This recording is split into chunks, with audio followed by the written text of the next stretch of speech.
You guys want to come on over here?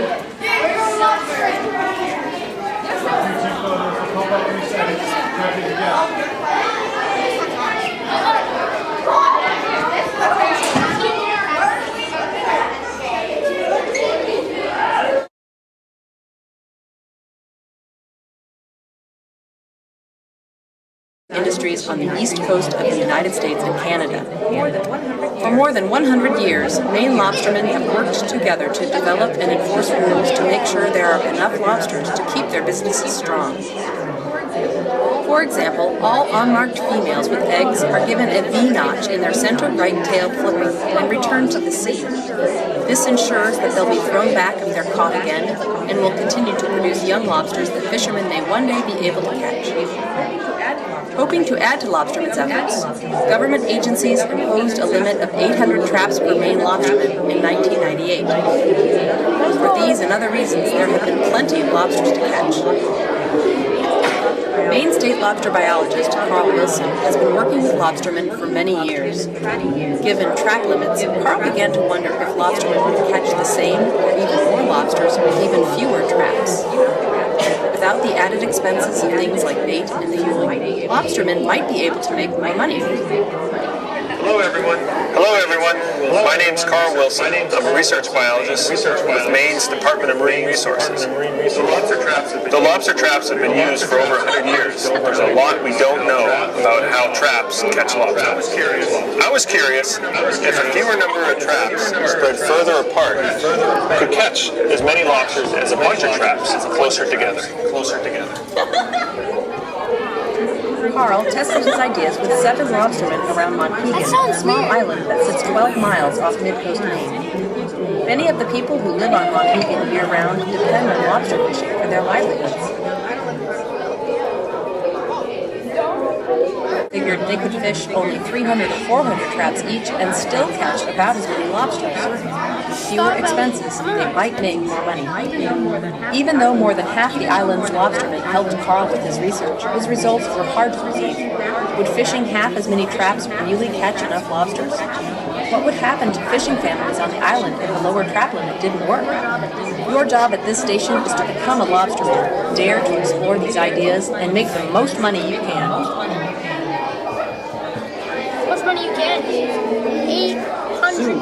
Soon you and other nearby lobstermen will go fishing. Before heading out, create a hypothesis or best guess about how you think you can make the most money when you go lobstering. To make the most money, how many traps might you fish? When you go fishing, how many traps do you think everyone else will choose to fish, and why?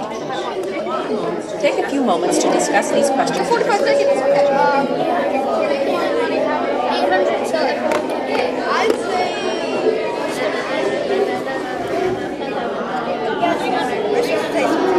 800. To make the most money. I'm on an MP400. I said 500.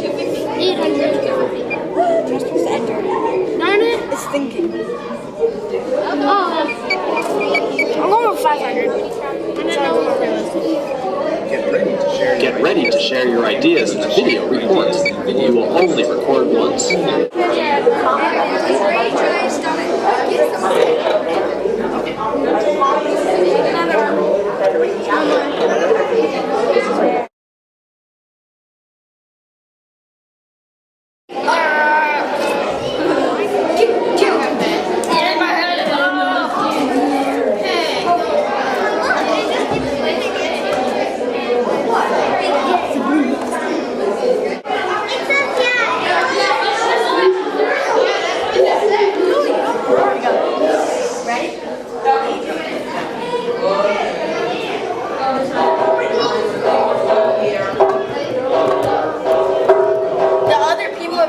This one, so they've already captured 11 inches or 31 centimeters. It is male. Right here, this is rough. Okay, here, get ready. I'm looking at the picture. Right? So where do they live? Anything else you guys want? Yeah.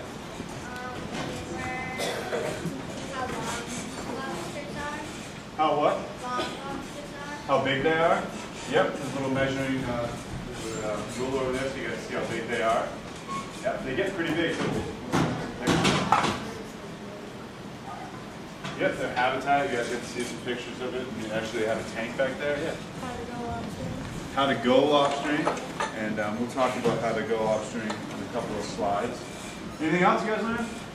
Yeah, way back. What they eat, yeah, that's very important. Their diet, yeah. We learned a lot about. That's what we're going to do right now is we're going to share our results. We're going to kind of go through everything we learned today and kind of bounce ideas off of each other. That's like bite size. Yeah, it could be like an appetizer, right?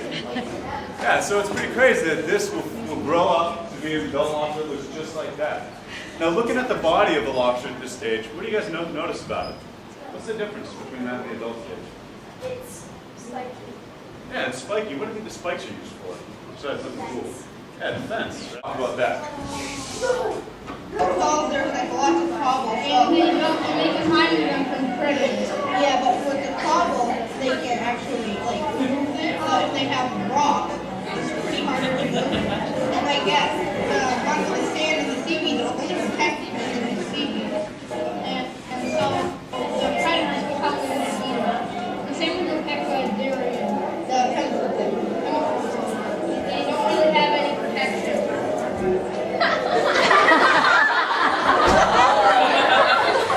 All right, let's give it a round of applause, guys. One way of protecting the lobster industry is by protecting the lobster population. Another way of looking at the lobstering industry is by looking at the amount of traps that lobsters fish. And you guys did that at the station behind me. You experimented with trap numbers. What did you guys discover when you were experimenting with trap numbers? Yeah. The lower number of tracks is less. Okay, so it's possible to make more profit with lower trap numbers. Anyone find out something else? Anyone want to add anything to that? Yeah. If one person is using a lot more traps, then they'll get more. Yes, and we also found out that we have to work in teams in order for this to work really well. Yeah? If you do too many traps, then you'll catch less lobsters because more lobsters will be cut out and if you don't get a chance to haul all your traps in one day, then they might escape before you can get them. Yeah. So there's possible to catch more lobsters or a similar amount of lobsters with less traps, possibly if they're spread out a little bit further. So over here, these fishermen are all fishing 800 traps in a small area. Are they making a lot of money? No. These fishermen are all fishing half as many traps in a similar area. Are they making a lot of money? Yes. Yeah, so how is it possible that these fishermen who are fishing more traps are actually making less money? Yeah. Like maybe when they put in their traps, like they catch some, but when they go back to when they dump another one near it, maybe the lobsters don't go towards it because there's already only one.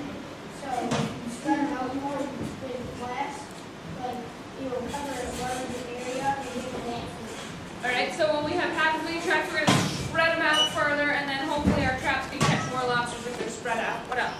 And because weight is the gas, well, you have to spend more money on weight, gas, and take more time and effort to help the traps. That's right.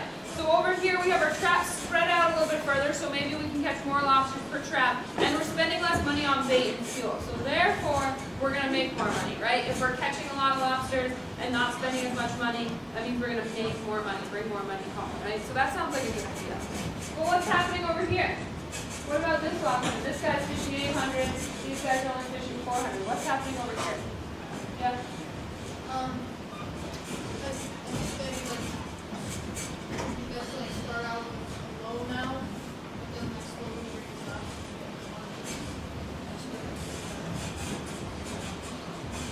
Yeah, so this lobster over here, he's actually making a lot of money, right?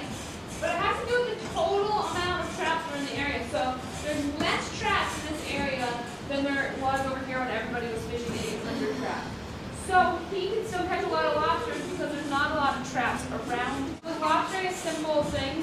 amount of traps equals the amount of money you're going to make? No, there's lots of factors involved. Where your traps are, what knowledge you have, how much time you have, how much money the fuel and the bait prices are at the time. It's not an easy question, and that's why scientists and lobstermen are struggling with trying to figure out what the best numbers are and what the best areas are.